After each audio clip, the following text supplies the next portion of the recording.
Hey y'all, welcome to Waterbreak. Waterbreak has been kind of like my little baby that I stopped doing. I dropped the baby for a couple months, but me and my wife we've done a couple podcasts here and there. We've been wanting to be more consistent. So this is our attempt at being a little more consistent, although I travel next week. Yeah. And we're going to record. We'll record on Friday. Neil, check the calendar on Friday, we're recording. Yeah. So we want to talk about, theology as it relates to health. We want to talk about fitness. So hopefully moving forward, we'll have some fun conversations for you guys, for our listeners. My wife is actually, we got married in 2005, the year I graduated University of Idaho. My education was in communications. My wife's graduated University of Idaho in 2007, and her education was a little more complex, a little better. I use it. You actually use it. I don't use my liberalism or feminism that I got from communications. Right. Yeah. You actually use it. And so since we're going to be talking about health and culture and theology for the coming months, maybe longer if you like it, I thought it'd be good actually, Annie, to start with you. Most of the audience already knows me. They know you a little bit on the Wife's Christmas show, one of the favorite ones of the year. Yes. But kind of, introduce our audience a little more to you and kind of your background in health and fitness. You've been doing this. I met you in 2003, end of 2003, I think it was. When you start going to U of I, 2004, 2003? 2003. Yeah. So that's when I met you. And you were thinking through actually going through vet school, veterinary school. Yeah. And then about, 6 months, a year into U of I, you shifted into phys ed. Is it phys ed? Sports science. Phys ed, yeah. That's what they called it.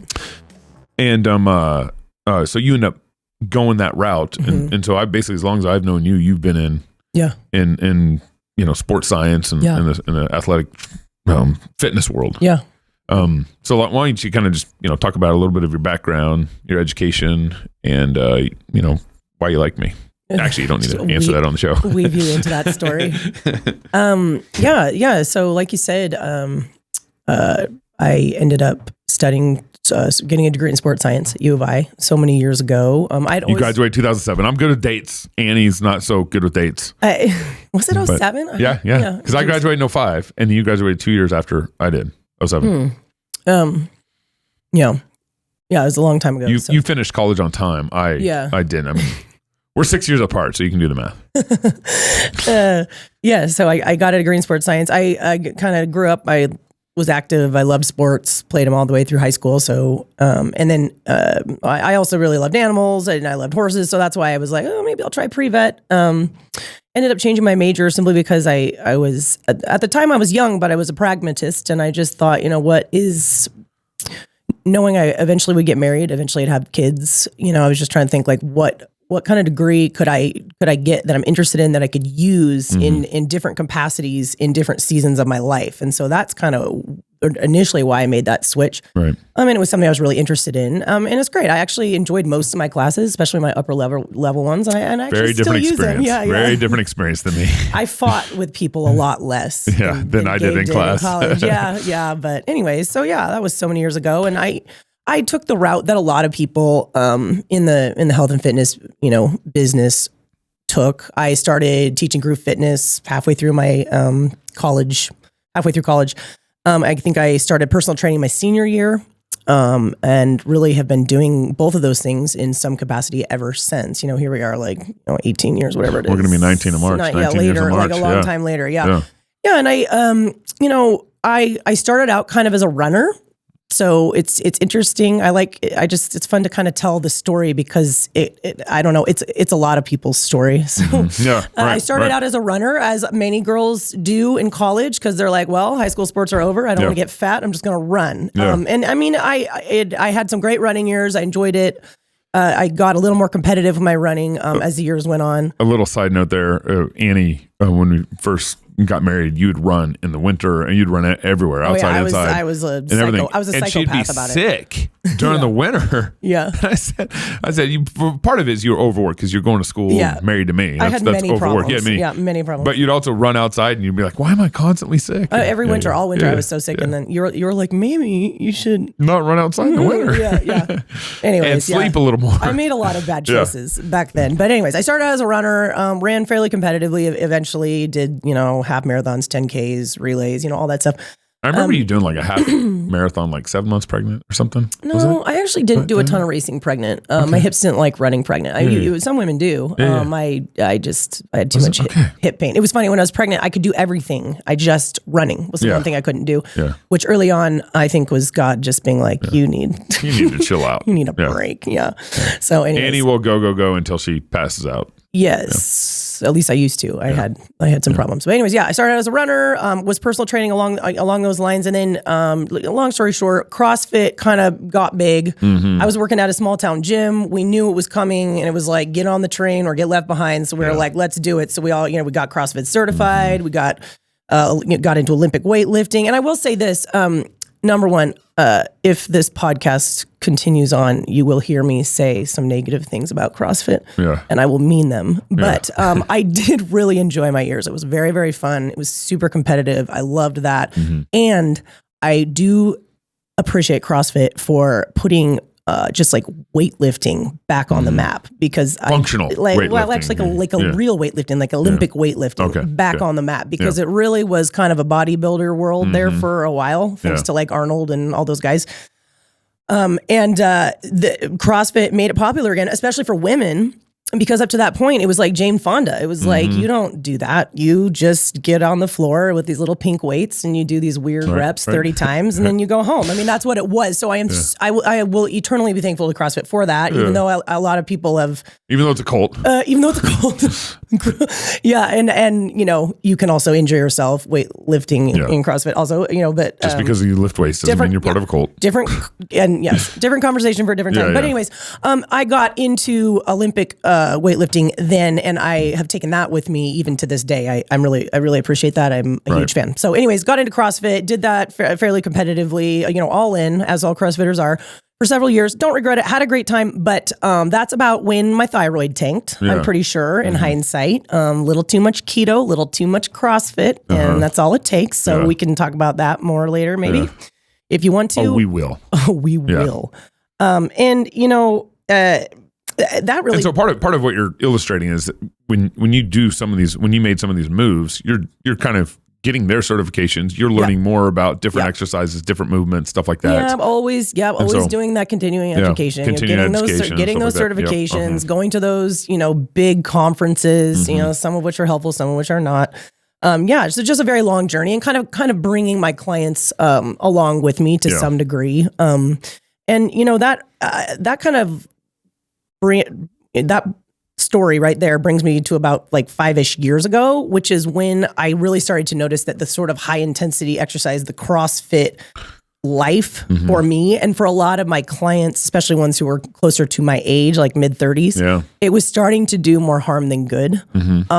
Just in terms of, I was sick all the time. Every single time I would compete, I would just, no matter what. Because you spend your whole body in that competition. You're just like, it's all out. And I wasn't one of those people that was able to like, I'm just going to do this for fun. Like that was not a thing I could do. Annie doesn't do things for fun. No. Yep. And I mean, she didn't marry me for fun. Most CrossFitters don't either. I think most personalities, there's exceptions, but most personalities drawn to CrossFit are those people who are like, they're intense. It's like all or nothing. Totally. Yeah. You missed a good joke though. I just sorry. said it's okay. What did I said you didn't marry me for fun. Oh, geez. I mean, Gabe's the funnest. He's the funnest one.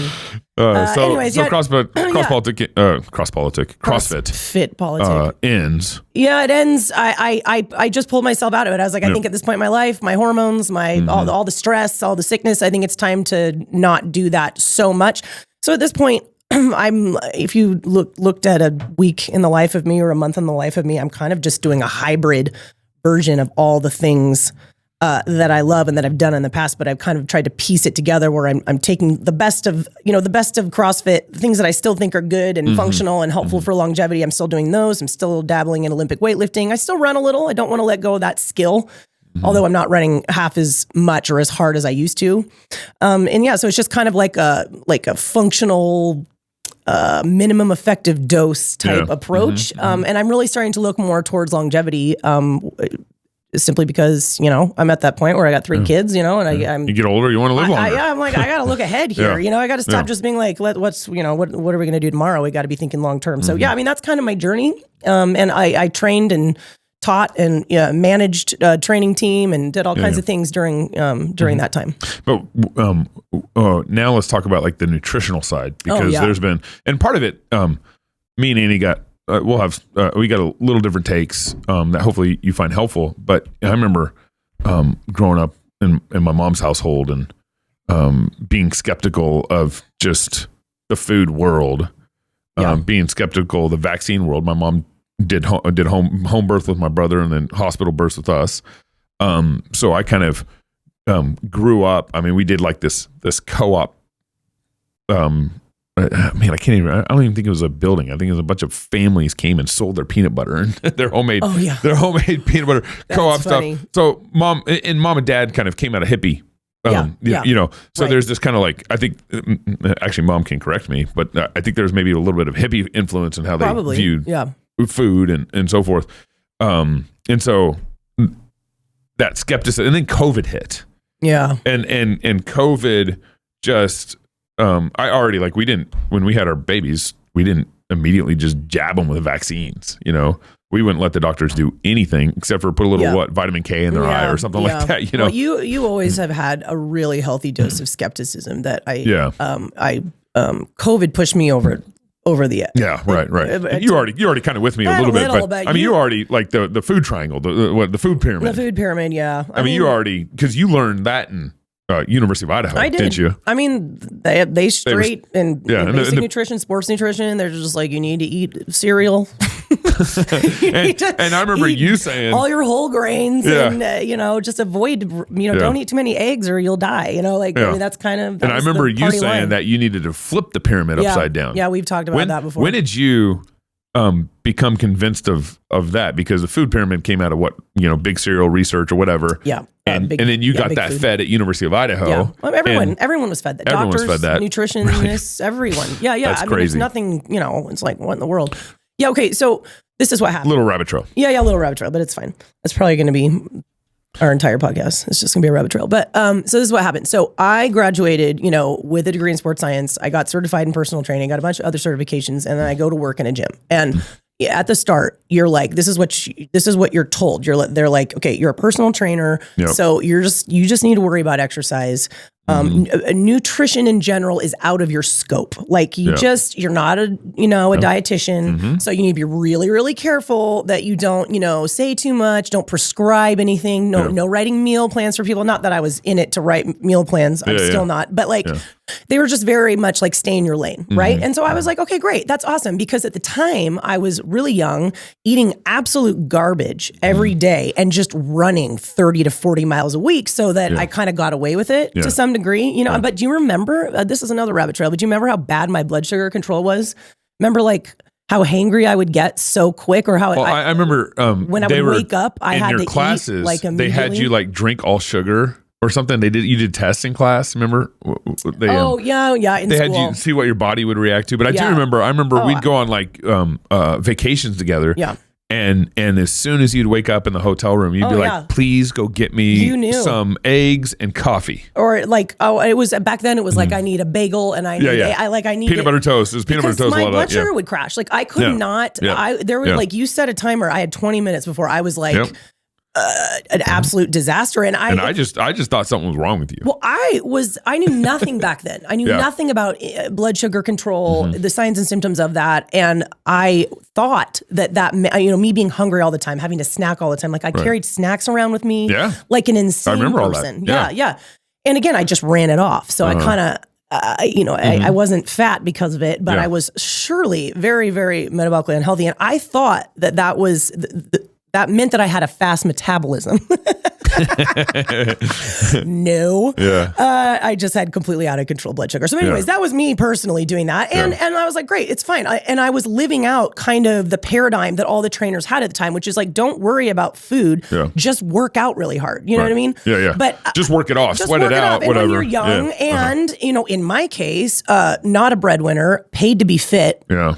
It kind of works, but that does not work in the real world for the most part. And it really doesn't work once you hit 30 or so. So what happened was a couple years went by with me just sort of ignoring nutrition in clients, or any hints or tips that I would give them were totally like straight from the FDA. Yeah. Like, we'll just try lower fat, or just try to make sure it's, shredded wheat instead of whatever. You know what I mean? Yeah, I remember all this. Just basic. To back Annie up a little bit, I think I gained 30 pounds our first year of marriage.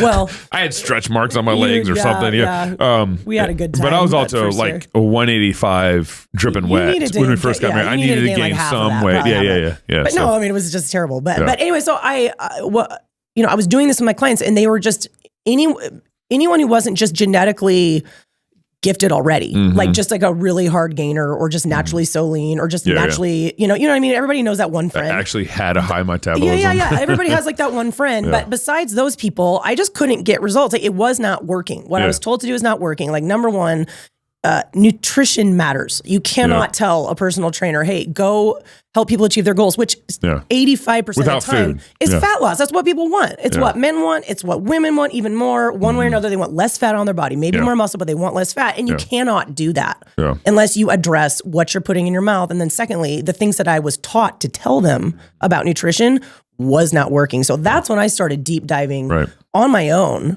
which is a very slow, painful educational experience of just reading book after book after book. Yeah. It's better now because now I can listen. Back then, I was just Audible. sitting and reading. Audible's been big for you. The best. Always listening. And I mean, just like listening to experts, looking at studies, and then a lot of self-experimentation and a lot of, convincing my clients who were just as, brainwashed as me, like, okay, we're going to actually bring your carbs down. We're going to bring some healthy fats up, and just like trying to convince them, that actually might work, or just in general, like just eat less processed food, things like that.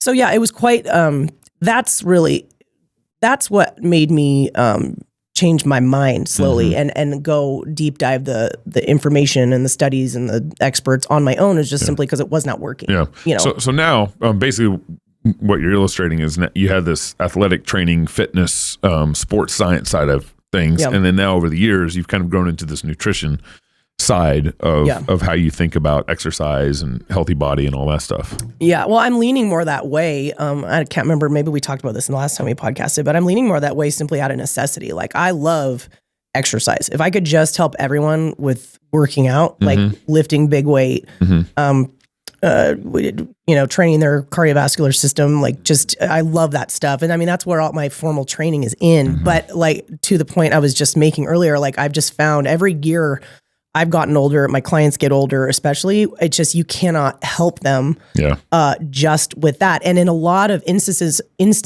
especially with women, who are like busy moms north of 35, adding intense exercise into their already busy day or whatever.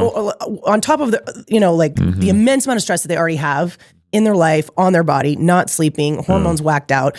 A lot of that intense exercise can, in my opinion, do more harm than good a lot of the time. So it's like, I'm all about the exercise. I think you need to understand it and you need to implement it like wisely, and the right kinds at the right times. But you could be a stressful mom and then add more stress to your body and make things worse. Totally. Workout and I see stress it all the time. I see it all the time. Yep, all the time. Especially when, and this is, most people know this, women tend to lean very hard towards cardio. It's just what we like. It's what we've been taught. Like, this is, you don't want to get bulky. This is how you lose weight. You just get on that treadmill and you run, or you just get on that spin bike and you spin, just and that's all we do.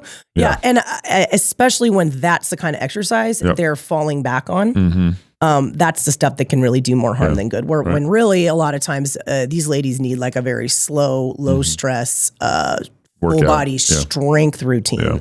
That's the kind of exercise that might help them. But, so it's a kind of there's a lot of things going on at once. But I'm leaning more that way because that's what people need. And I'll say the other thing that you've gotten into that I find helpful and interesting is actually looking at blood tests. Yeah. You know, so you can see Looking the at sugars, the blood pressure. You can kind of objectively see things, because a lot of our food culture has been created around, you know, fads, dieting. It's come in sales packages. Yeah. You know, it's coming versus like, you know, okay, let's see how objective we can make things in your life to be able to make good decisions about your health, about your, you know, working out, stress, and your food and everything. So you get kind of getting into the blood test side of things too. Yeah.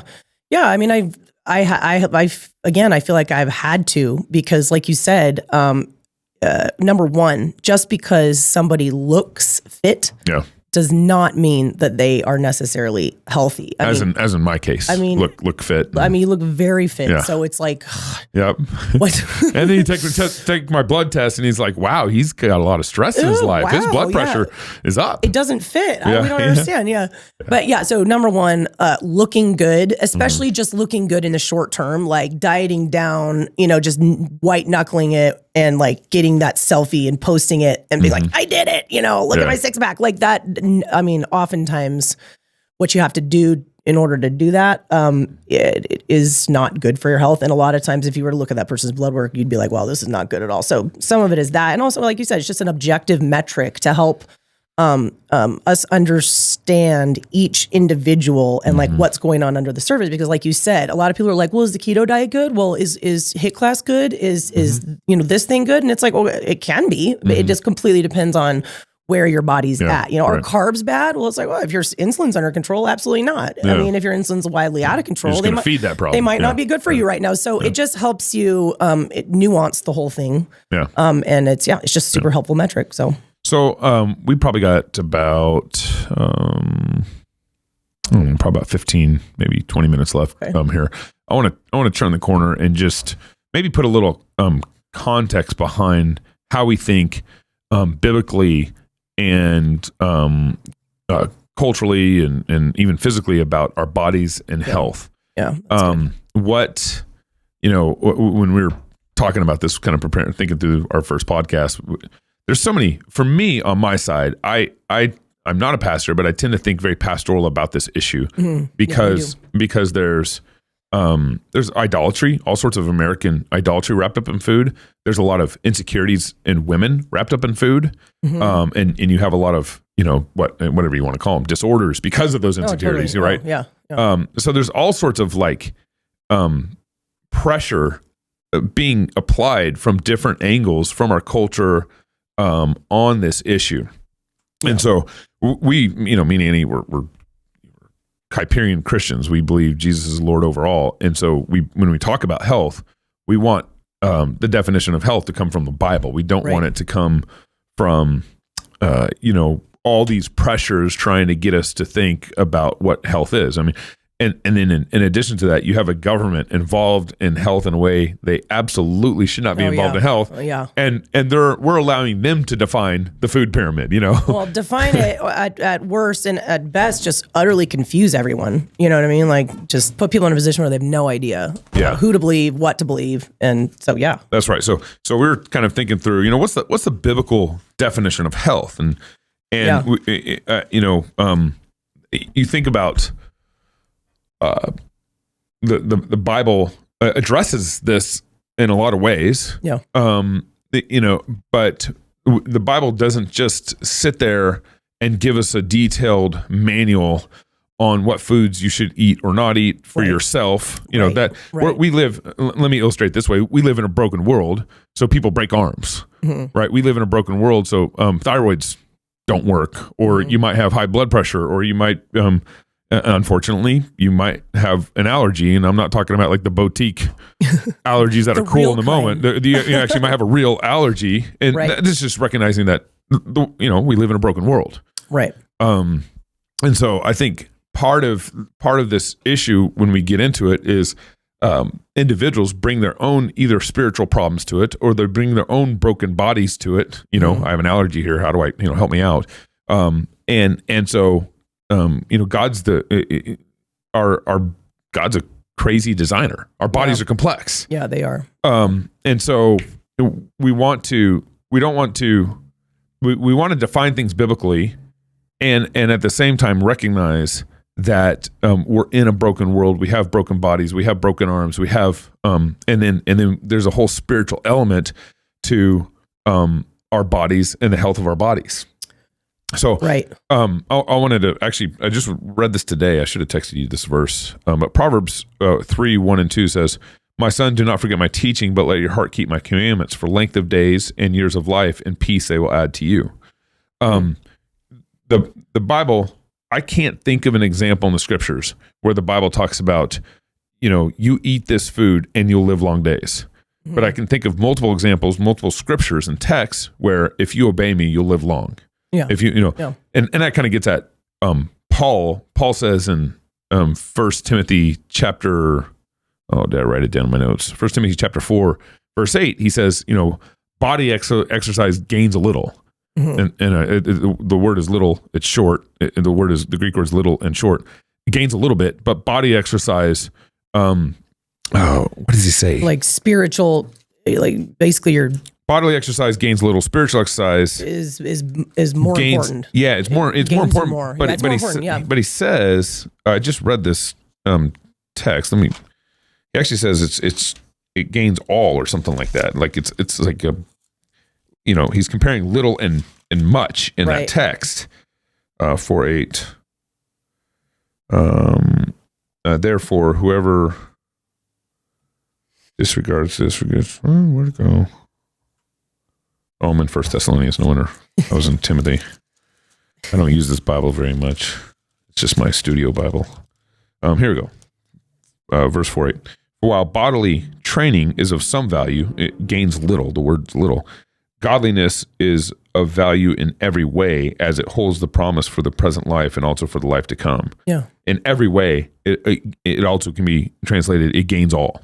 Right. So yeah, it's a good verse. It's a great verse to talk about this. So when we define like a biblical definition of health, we aren't just talking about food, although food is very much a part of that. We're talking about like, heart, soul, mind, and body. Yeah, right. We're talking about it all, and I think this is probably a good way to talk about both sides of the road, where you have this kind of materialistic view of food. You eat this and it'll make your life better. You do this diet and it'll make your life better. You do this, and it strips all of who you are and who God made you, heart, mind, soul, and body, and just looks at the input and output. Right. And then you have the other side of this, the Gnostic side of this. Right. Where it doesn't matter what you eat. Doesn't matter. Right. Yeah. McDonald's every day, it just doesn't matter. You just need to glorify God. Right. Well, you're right about the two ditches. And this is, I love this point, because this is really one of the reasons that I wanted to get on here and have these conversations with you, because I feel like Christians are really missing this. Mm-hmm. And as far as podcasts go, there's so many out there with good information. Yeah. Right? Like, it's like there's no lack of that if you know where to go. Vitamin D is good for you. Or just like this expert. There's a lot of really good free stuff now. You know what I mean? Yeah. But like, I find that Christians in particular are still just like, really like, I don't know. They don't know what to do, because no one is really talking about how do we tackle these topics, which are obviously important. Like you said, we're not Gnostics. We're living in our bodies. God gave them to us. We're supposed to be good stewards. How do we sort through this with a paradigm that is biblical? And there aren't a lot of conversations, at least not that I'm aware of, not a lot of people having these conversations. And to speak to the two ditches, what I see is, for Christians, I see them either going, like you said, the materialistic way, basically just like whatever the world is doing or saying, that's what I'm doing. You tell me to fast. The new Atkins diet. You tell, well, I mean, yeah. Or, like, or keto or you whatever. You tell me I'm a goddess because of all the hormones I have. I'm a goddess. Like they're just full in, just doing the worldly thing. And obviously there's problems with that. I mean, it's pretty obvious. But like, then there's a whole other group. And I would say our community here in Moscow, I see a lot of this, where it's very reactionary, and they just go ahead and they throw the baby out with the bathwater, and they're just like, well, I see I see what's on Fitness Magazine, I see what's on Instagram, it's gross, it's vain, and it is. And so they're like, so I'm just not going to do that at all. I'm not going to do any health. I'm not going to do fitness. I'm not going to care. It's not going to be a priority for me, and I don't think that's right either. And the thing about that group is, I do hear from them eventually, and that's when things get so bad, because they have not taken the care, to on their own terms, ideally, take care of their body one way or another. And now they're like, well, I'm, insulin dependent diabetic. What can you do for me? Or I had 5 babies and I have not rehab my core or my pelvic floor at any point, and now I'm a disaster. What can you do for me? Or my doctor said you know what I mean? Like, I'm getting a double knee surgery because I'm I'm 100 pounds overweight. Then they care because then they can barely live. They can't function. I can't play with my son. I can't, So I think it's really important for us as Christians to care, right? But to really think about, like you said, like, what does God's word have to say about it? Because it's not a manual for exercise or health or whatever, but there's so many principles. That completely apply. And so I love the idea of trying to talk about health, fitness, what have you, this way. Yeah. And so you just made me think of a couple things related to that. Part of the definition, this goes back to kind of what's the biblical definition of health? Well, part of it is being a good steward. Of your body. Yeah. But that also, I think, as any calling, being a good steward is dependent on that calling. So, a pastor is probably going to have a little bit of beer belly. It's not sin. There's a whole bro culture out on Twitter that might call it a sin, having a beer belly. But someone who's in fitness, you want to be a good steward and be a good leader in fitness. So you can exercise more. Someone who's a fireman needs to be able to carry a bunch of bags up the stairs or carry bodies out or whatever. So he needs to be a good steward and be fit in that way. Someone who has an office job is not going to be fit in the same way that, a fireman is going to be fit. So I think we don't want to, Paul says, as it relates to food, the earth is the Lord's and all its fullness. That comes from Psalm 24, but Paul uses it in 1 Corinthians chapter 10 to apply it to all food. He says the earth is the Lord and all its fullness. And he's saying this is talking about, all food is given from God. All food is good. Now, I think we can mess with food. We can mess food up. And we do. And we do. But in principle, you want to say about food you want to say food is good. Yeah. And God gave it to us and it's good. Yeah. It's great. And then I think, and again, this is, under this umbrella, what's the definition of biblical health? Food is good. You need to be able to give thanks for all the food. The earth is the Lord in all its fullness, all of it.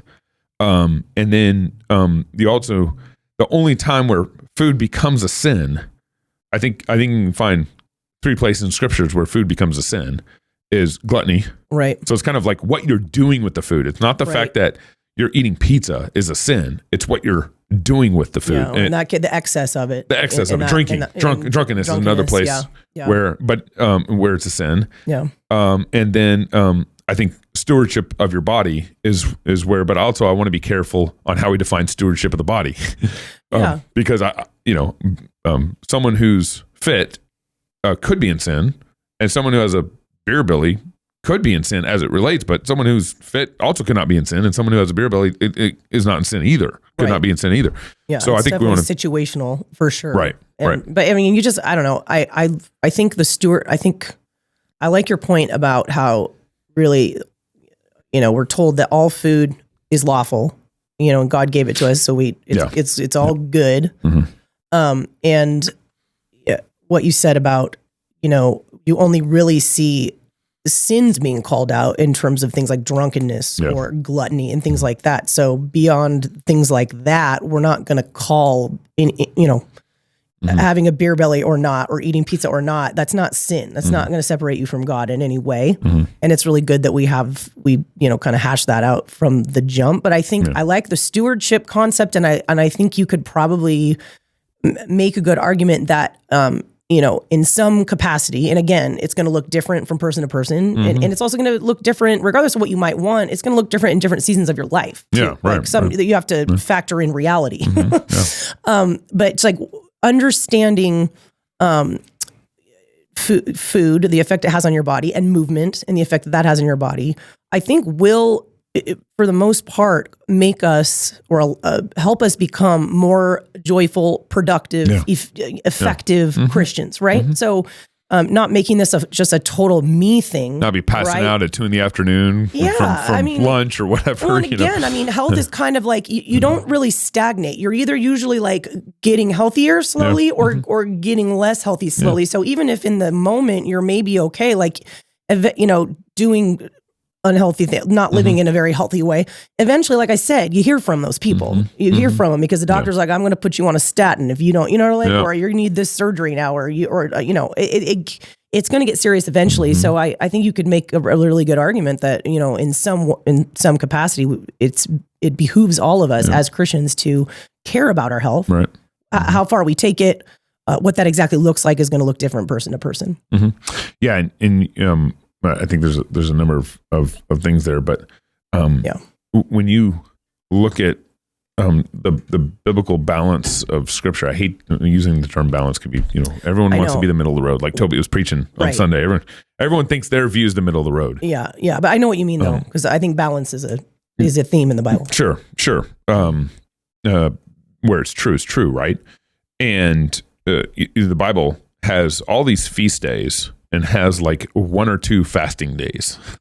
Now it has examples of personal fasting where but like in terms of official days, I think it has like 1 official fast day in the Old Testament and like three feast days or weeks in Scripture.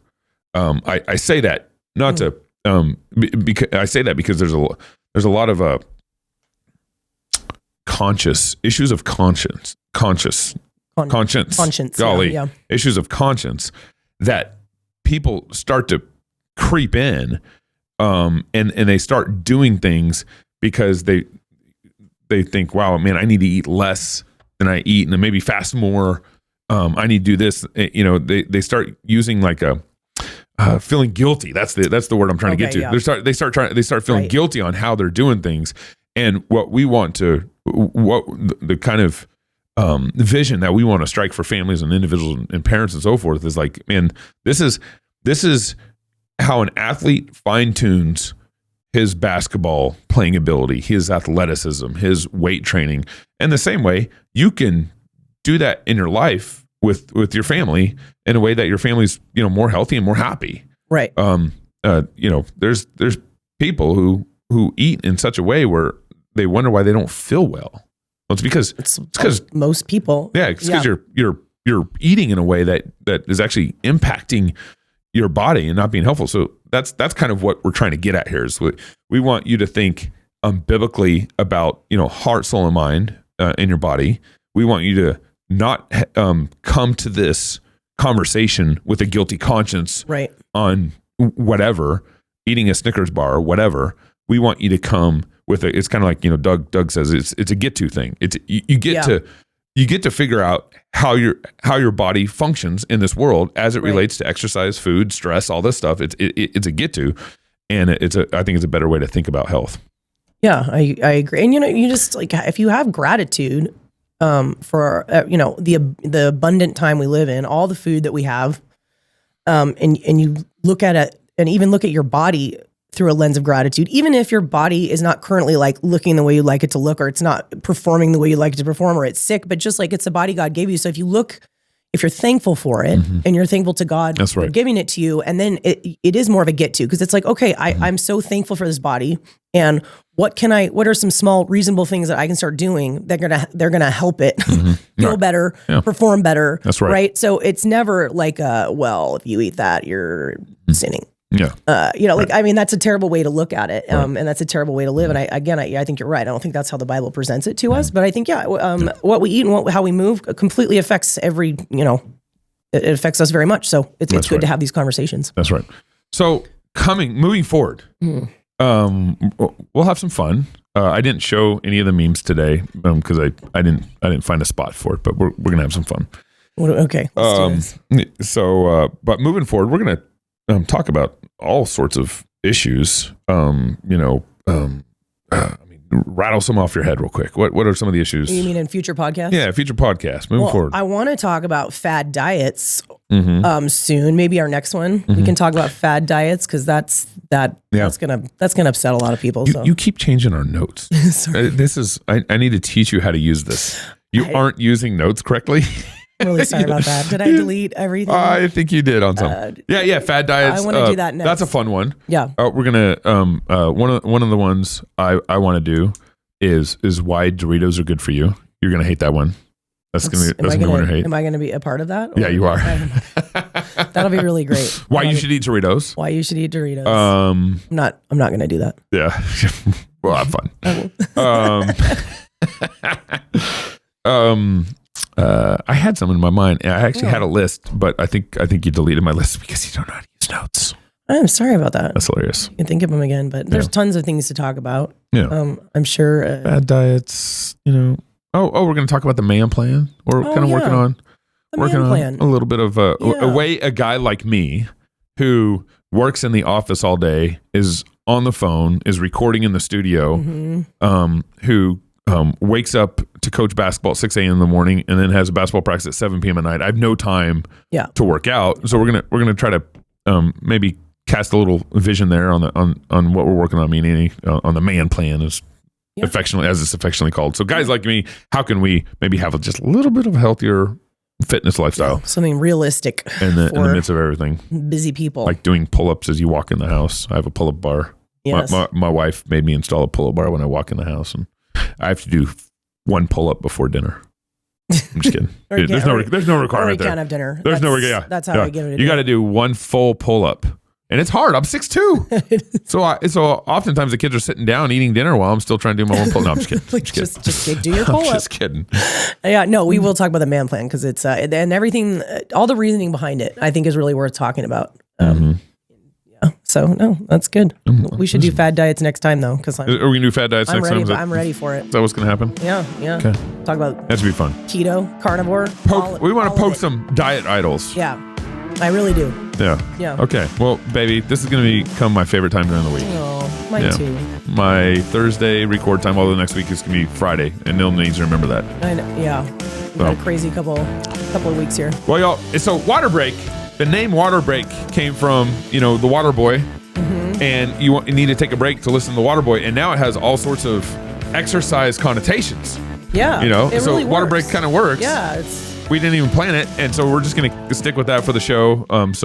Thank you for tuning in to Waterbreak, and we'll be dropping the show weekly. And I got to talk to my producer what day we're gonna drop it and all that stuff. I haven't even come up, but weekly we're gonna be dropping the show. So thank you for tuning in to Water Boy and Water Girl. Yep. On Waterbreak.